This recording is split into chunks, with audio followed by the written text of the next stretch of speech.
She lies as easily as she breathes. My husband told the judge. Moments later, I pressed play. The truth, Your Honor, is that my wife has been sleeping with another man for 2 years. That gentleman, Nolan lifted one finger toward the gallery, slow, like a man pointing out a stain on a tablecloth, has been in her bed since before our daughter learned to ride a bicycle. Wendy lies as easily as she breathes. She always has. The courtroom smelled of lemon floor polish and someone's cold gas station coffee. A fluorescent tube over the jury box hummed at a pitch only I seemed to hear.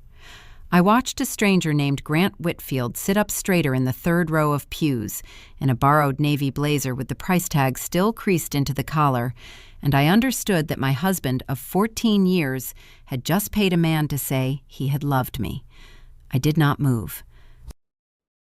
I had a leather bag on my knees, and inside that bag, zipped into the small front pocket, was a silver voice recorder no bigger than a stick of gum. What Nolan did not know, what none of them in that room knew, was that I had spent 22 years turning other people's words into permanent records for a living, and I never, ever handed over the only copy.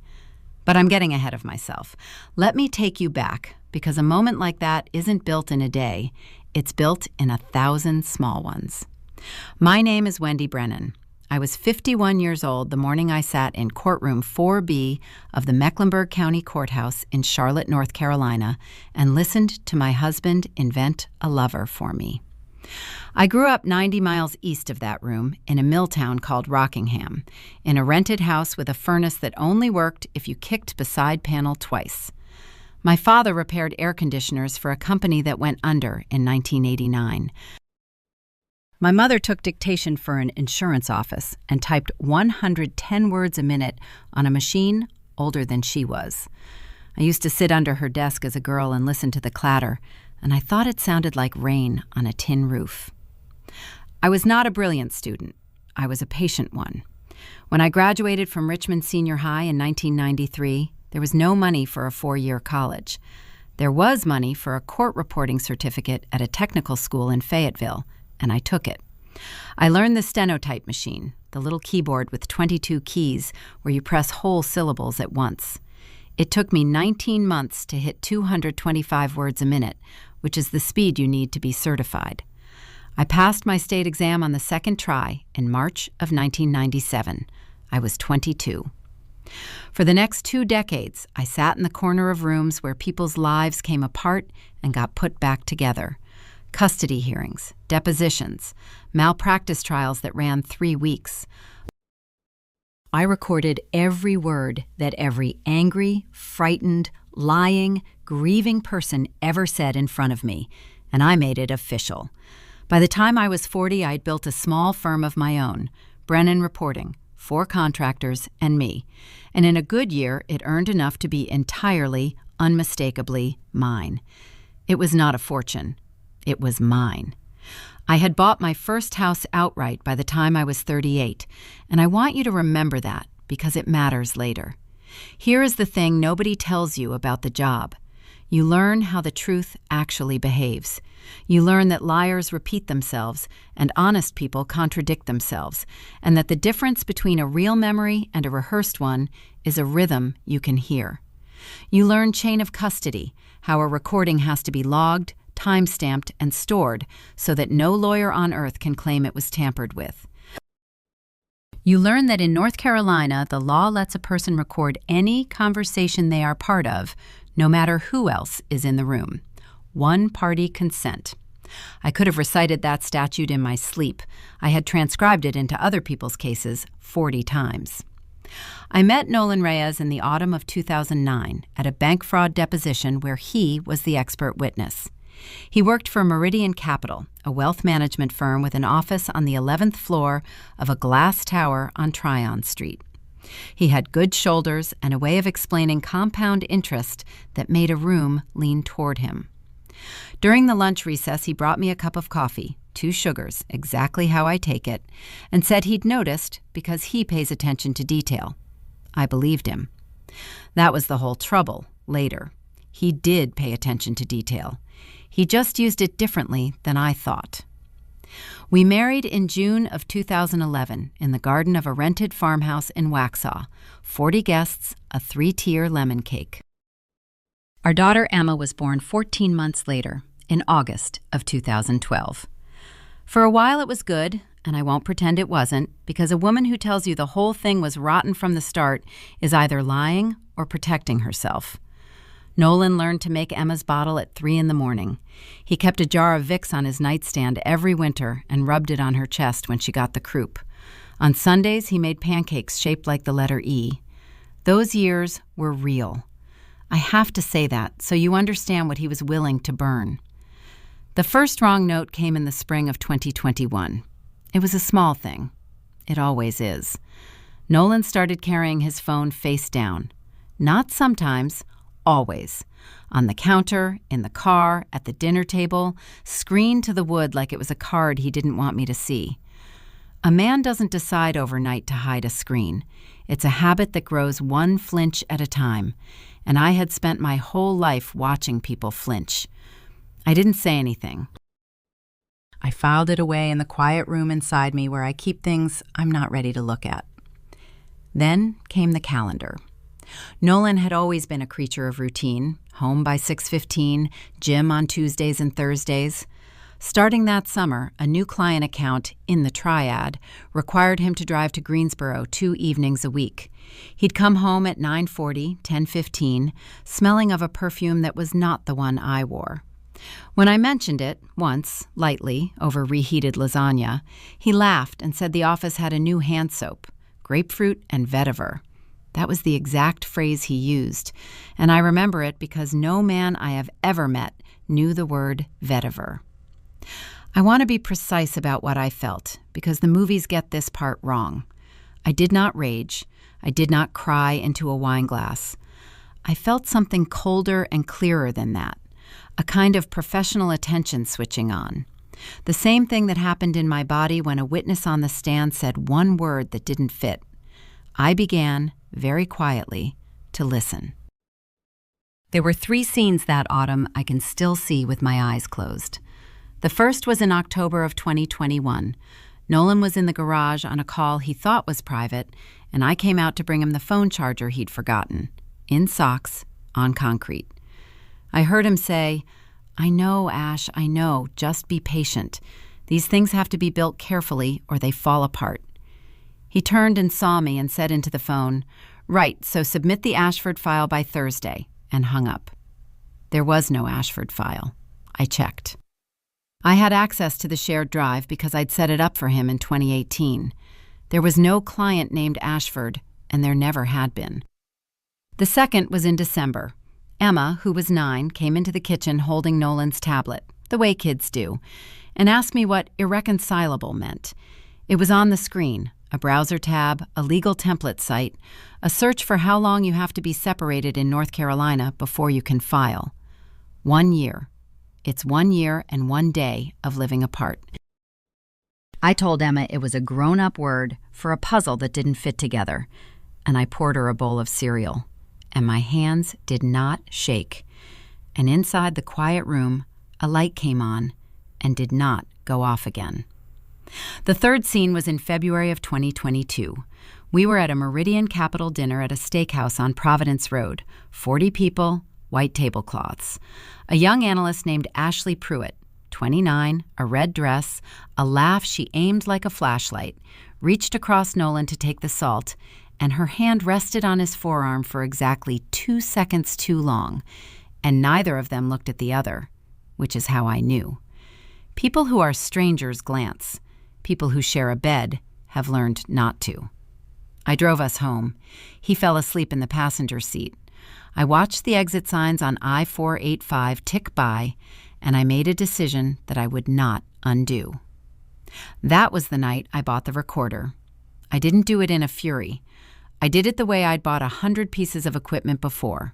I researched it.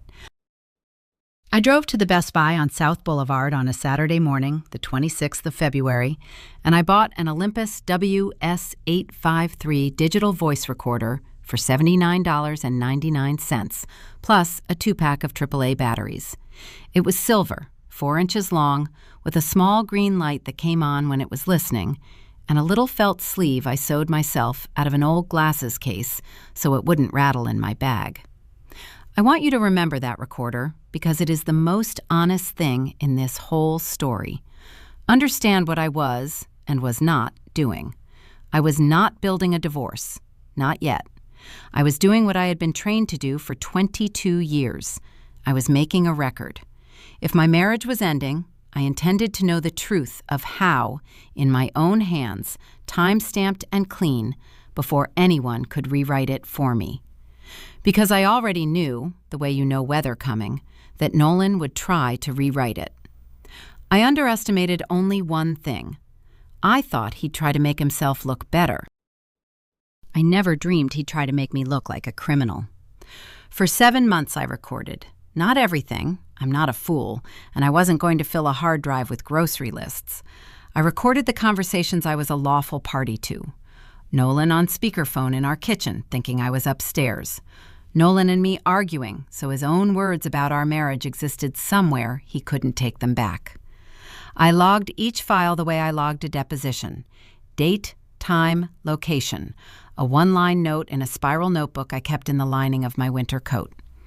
File 0034, March 9th, 2022, 7:52 p.m. Kitchen.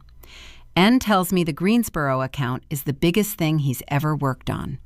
I backed every file up to 2 drives and a cloud account under my mother's maiden name. Old habit. You never keep the only copy. The thing broke open in April of 2022. Nolan's mother, Diane, called me on a Tuesday. Diane was 73, a retired second-grade teacher from Monroe, and she had never once in 11 years said a hard word about her son to me. She loved him, the helpless way mothers love difficult boys. But she loved Emma more, and she loved the truth even more than that, which is a rare and costly thing in a person. "Wendy," she said, and her voice had a tremor in it that wasn't age, "I need to tell you something, and then I need you to forget I told you." She paused. I heard her kitchen clock ticking behind her, the same clock that had ticked through every Thanksgiving of my marriage. Nolan came by Sunday. He was on the phone in the yard, and he didn't know I could hear him through the screen door. He was talking to that girl from his office. He said, Diane's breath caught. He said, "By the time we're done, no judge in the state will give Wendy so much as visitation. We're going to bury her." Wendy, honey, I don't know what he's planning. But he had a look I haven't seen since he was 7 and broke his brother's arm and blamed the dog. I thanked her. I told her I loved her. I did not cry until after I'd hung up, and even then only for 90 seconds, standing at the sink, before I turned the water off and got to work. Because now I knew it wasn't just an affair. It was a campaign. And I had 4 weeks, maybe 6, to understand the shape of it before it hit me. I called Karen Ostrowski the next morning. Karen and I had known each other for 16 years. She was a family law attorney I'd reported for in dozens of cases, a broad, unhurried woman who wore reading glasses on a beaded chain and had a way of going very still when she heard something that mattered. I laid it out for her across a conference table on the 9th floor of her building on East Trade Street. The phone, the calendar, the Ashford file, Ashley Pruitt, Diane's call. I set the recorder on the table between us in its little felt sleeve. Karen listened without moving for 11 minutes. Then she took off her glasses and said, "Wendy, in 26 years, I have never had a client walk in this prepared. Most people bring me a shoebox of feelings. You brought me a case." She tapped the recorder. "Keep doing exactly what you're doing. Log everything. Touch nothing on his devices. We do this clean. And Wendy," she leaned forward, "whatever he's building, let him finish building it. A trap only works if the other person believes they set it." That became the whole of my strategy for the next 2 months. I let him build. Nolan filed for divorce on May 3rd, 2022, case number 22-CVD-4471, Mecklenburg County. He moved into a corporate apartment in the South Park area. I later learned Ashley lived 2 floors up, which tells you how careful he actually was. He asked for primary physical custody of Emma. His lawyer was a man named Dale Ferris, silver-haired, expensive, the kind of attorney who buys a courtroom's attention with the shine on his shoes. And the theory of their case, laid out in a filing I read 3 times at my own kitchen table, was breathtaking in its cruelty. Nolan claimed that I had been carrying on a 2-year affair, that I was unfit, deceptive, absent, that Emma would be endangered in my care, and, this was the part that made me set the papers down and breathe very slowly, they named the man, Grant Whitfield, age 44, a family acquaintance, their filing said, prepared to testify to the nature and duration of the relationship. I had never met Grant Whitfield in my life. I sat there for a long time. Emma was upstairs watching Jeopardy reruns. She'd gotten into a phase where she shouted the answers at the screen, and I could hear her yell, "What is Portugal?" through the ceiling. I remember thinking, with a strange, floating calm, that my husband had found a stranger, coached him, and was going to walk him into a courtroom and hand him my life to lie about. And I remember thinking, he thinks I'm a woman who keeps feelings in a shoebox. He has no idea he married the recording. Here is where I have to tell you the hardest part of the whole preparation, because it's the part where I almost broke. I did not have a recording of the frame itself, not at first. I had months of Nolan being a liar and a cheat, which is worth a great deal in a divorce, but it is not the same as proving he manufactured a false witness. Ferris knew that. Their entire case depended on Grant being believed and on my having no way to prove I'd never met him. It's very hard to prove a negative. Try it sometime. Prove you didn't meet a stranger. So I went back to the felt sleeve. And I went back to the way I think, which is the way of a person who has spent her life around evidence. I called Diane again, carefully, with Karen on the line. And Diane, God bless her, gave me the thread. "That man," she said, "the one they say you—" She couldn't finish it. Nolan grew up with a Whitfield, Grant. They played baseball together at Monroe High. He's been in and out of trouble his whole life, owed people money. If Nolan needed somebody desperate enough to say anything, he'd know exactly where to find him. Owed people money. That was the crack in the wall. I hired a licensed private investigator, a retired sheriff's deputy named Ray Colson, for a flat fee, and I gave him one job: find out what Grant Whitfield had been doing and who he'd been talking to. Ray was slow and thorough, and he did not gossip. It took him 19 days. What he came back with on June 21st, 2022, changed everything. Not because it was dramatic, but because it was documented. Grant Whitfield had received 2 payments from a shell LLC that Nolan had registered in Delaware in March. Ray had the LLC filing, the registered agent address, and, because Grant was exactly as careful as a desperate man usually is, a string of text messages Grant had shown, drunk and boasting, to an old girlfriend who was more than willing to talk to a polite, retired deputy. In them, Nolan spelled it out. The role, the dates Grant was to claim, the exact amount, $10,000, half up front, half after he testified.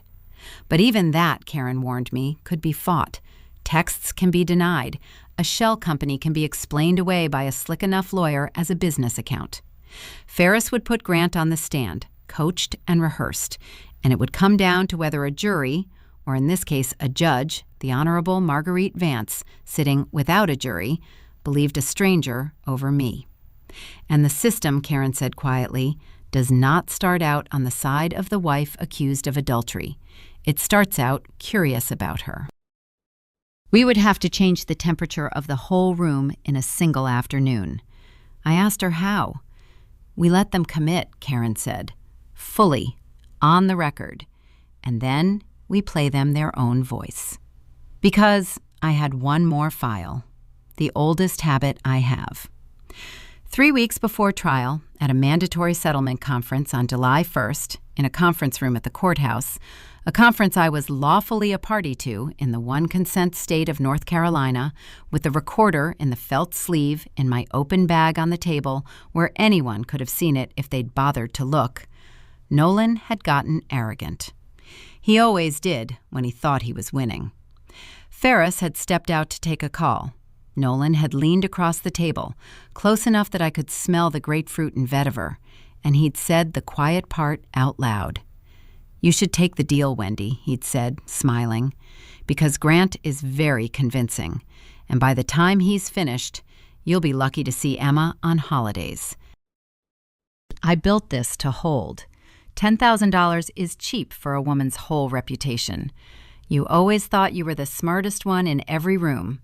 Let's see how smart you are when nobody believes a word you say. The green light had been on the entire time.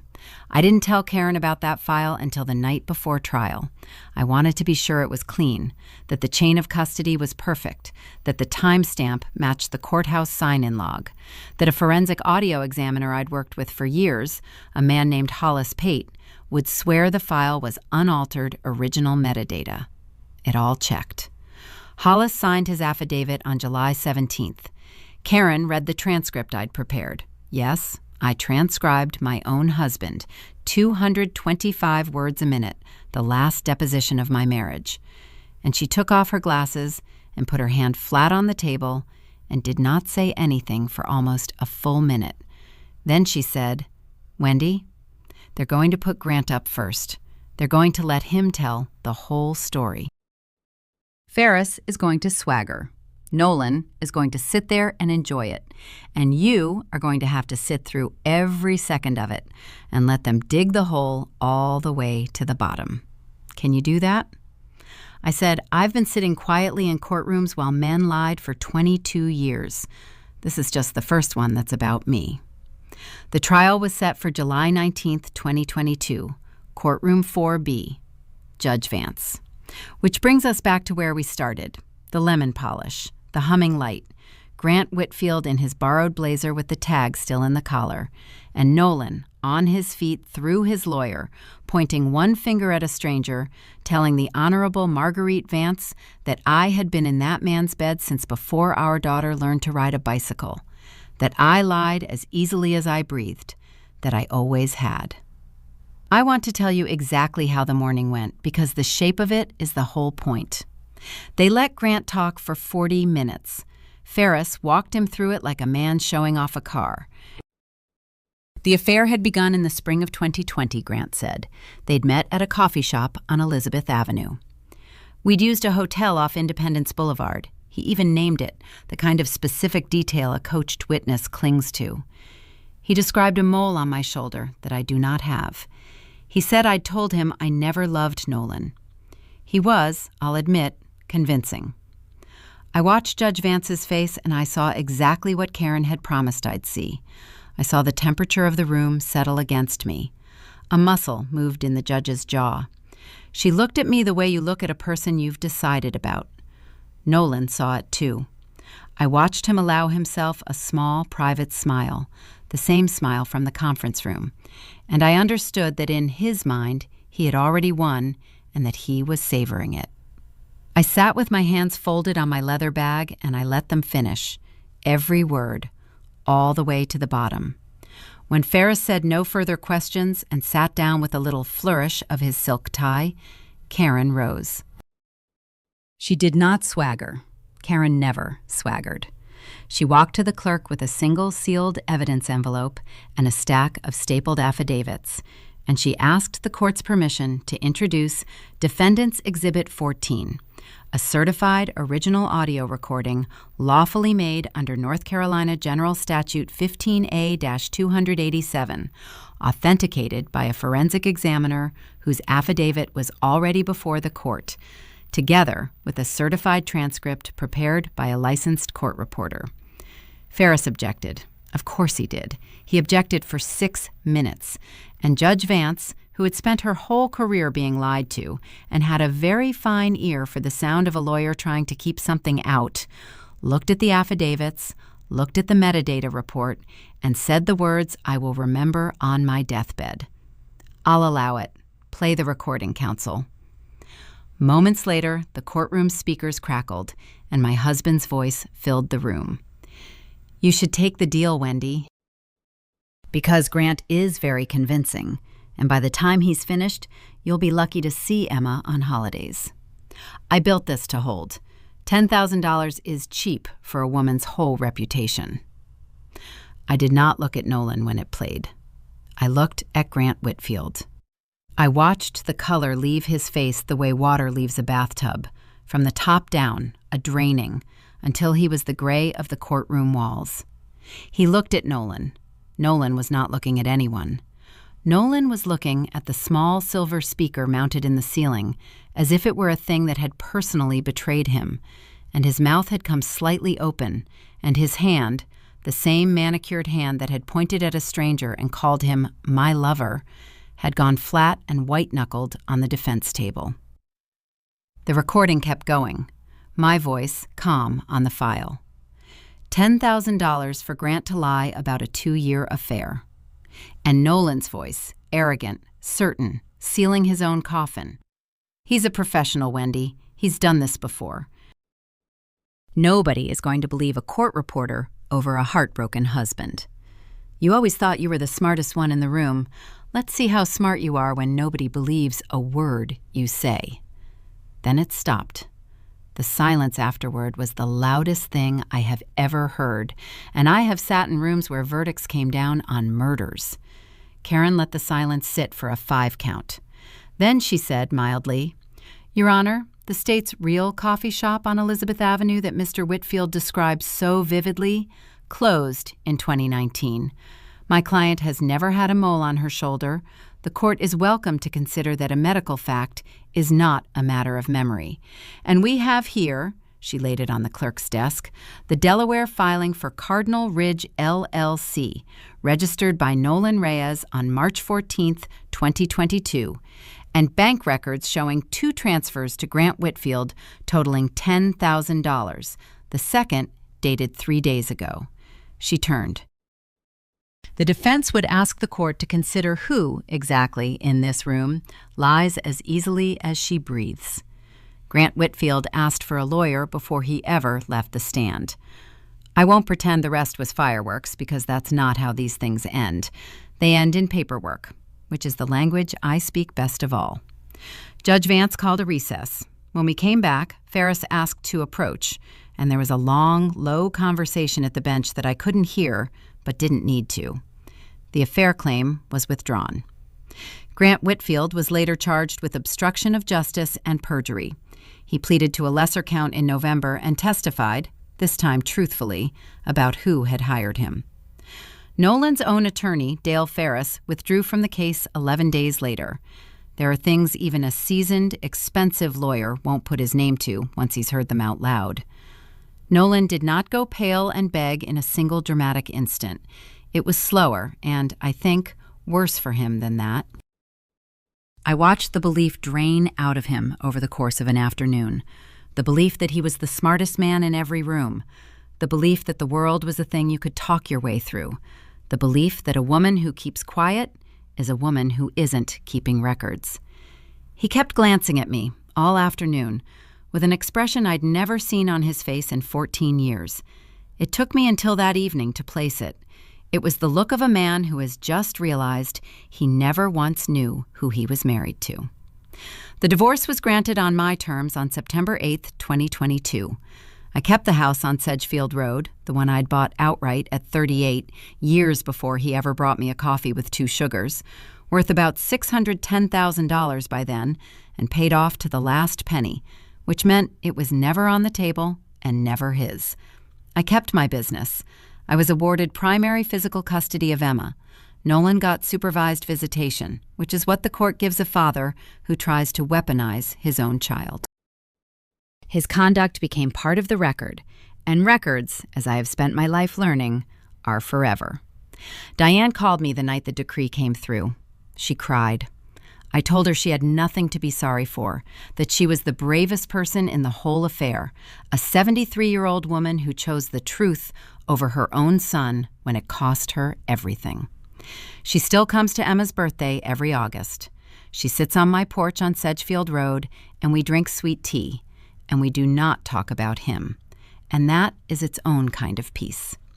Here is the last scene, and then I'll let you go. On the first Saturday of this past June, I had people at the house.